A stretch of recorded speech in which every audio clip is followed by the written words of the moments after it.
I'm a Global Peace Ambassador. I'm the coordinator of Zandam Area Development Association Zada. I'm the coordinator of West African Network for Peace Building, Katsina State coordinator. I'm the coordinator Gender and Social Inclusion Platform under Coalition of Civil Society in Katsina. I'm director Humanitarian Services Northwest International Human Rights Commission. I think I introduced myself. How can you describe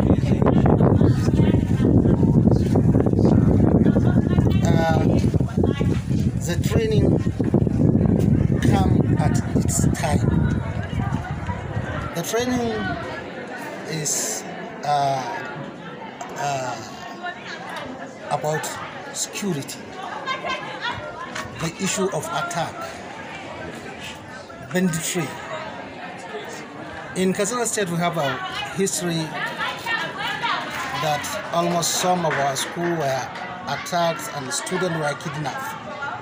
So, self-school declaration, this is the title of the program. We are cascading the training which we receive from Abuja. Initially, it is very good for me to narrate to you about the organization who sponsored the program before detailing you about the program. Let me start with the Development Research and Projects, DRPC, Development Research and Project Center. It is a non-governmental organization that have two coordinators, Dr. Judith Ann Walker and Dr. Yahya Hashim. They have been working for over 25 years in northern Nigeria.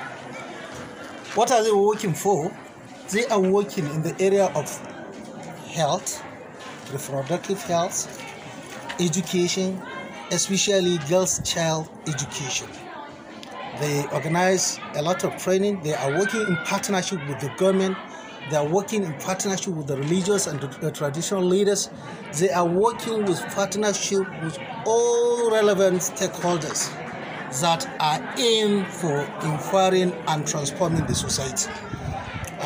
Development Research and Project Center got funding from Port Foundation, and they are doing this work in conjunction with the UNICEF and other partners to come to schools, train students how to safeguard themselves when there is an attack by the bandits. So we are doing the program here. We are telling the teachers, the school-based management, the people from the education office, ministry, and so on, including traditional leaders, religious leaders, security personnel, about the issue of safeguarding children. So this is the purpose that brings this training. We did the training last 2 months in Abuja. We are cascading it here.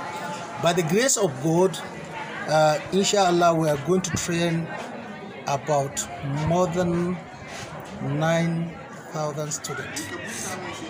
We can't reach each and every school. Here we selected 5 secondary schools. We put them here together with the stakeholders, the director education, director schools, school-based management, and so on and so on and so on. So we are doing the training together with them for them to see the relevance and importance of the training for the safeguarding of our children. But can we say the student will be able to force any attack? Maybe when the bandit attack, can we say this will be able to help them at least to contend with the bandit? The essence of the training is for them to get mechanism of safeguarding themselves. Evacuation mechanism. We are training them about the evacuation mechanism. We can't say that bandits will not come to the school. But if the bandits come, these are the procedures that you do to make yourself safe. This is the essence and the fundamental reason of cascading the training. But are you also advocating for enough security to be also deployed within the school's environment? So necessity is the mother of invention. Previous years, you can only come to school, you see a security guard was only his can or what do I call it? Sanda, what do I call it? Gora. You only come and see that. And now, some schools, for instance, now I'm from Dibia. Government Girls Secondary School, Dibia, is relocated to WTC Kasana. Of course. You see? What brings this is necessity. If government see that she have the capability, how many security men do we have in Nigeria? Majority of the security men are there with the politicians. You understand? Our communities need securities. You know, our school needs security. But even if there is no security, let us inform the community members, the stakeholders, that they can play a role in protecting their schools. How? If they put somebody, not only a police or a soldier or anything, somebody, a volunteer from the society, he will be making a surveillance within the school to know who is coming and who is going out. Also, this is part of security. I hope you understand. We are talking about early warnings, quick early warnings, if there is anything. So let them know. Let them know. If they know, they will find mechanism of safeguarding themselves. So you talked about the school in Jibia relocated to Katsina. Yes. What informed that kind of choice, sir? It's the issue of insecurity. Not only Jibia, a lot of secondary schools in Katsina, if you don't know, in the rural community are closed and relocated to another schools for the children to have a conducive atmosphere of learning. If a student is in a school, he is thinking he will be kidnapped in this minute or another minute. How will he be able to understand what his teacher is teaching him? How will he be learned? So I believe and I think and I strongly believe government do this in order to put the student to have a conducive atmosphere of learning. Okay, what is your call concerning this movement? What is your call to the parents and to the government to keep into this movement? Thank you very much. Whatever we are doing, we have to sing for sustainability mechanism. And naturally, we don't have a sustainability mechanism. I'm appealing to the state government to please endeavor to establish in this project, to put more hands. Because knowledge is power. If you give someone a knowledge, you give him a power to defend himself. You give him a power to survive. You give him a power to protect himself. So this is a very good project. Initiated by Development Research and Project Center and UNICEF. We are appealing to the state government and also federal government, including the local government, to put hand, to make an investment in safeguarding the life of our children.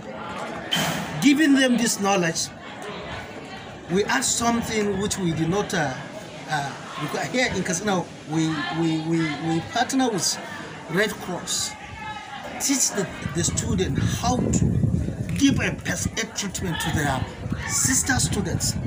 And you see, it is very essential.